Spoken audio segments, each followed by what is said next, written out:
I think I was going to say anything to international health professionals, or anyone really in Canada. I would say that I think anyone in Canada needs to learn the history of Canada. It would be great if you could learn it from an Indigenous perspective, because the colonial history of Canada is one that hasn't been beneficial to Indigenous people. So anytime you come into contact with an Indigenous person in Canada, you're coming into contact with the colonial legacy of Canada. And in order to relate to that person, to understand that person, and to ultimately help that person, you need to understand what that history is.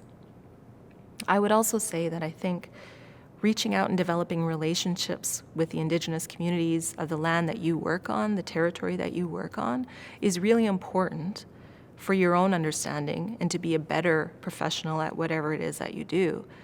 But it's also a really deeply respectful way to live in a land that is still inhabited by the original peoples who've always lived here.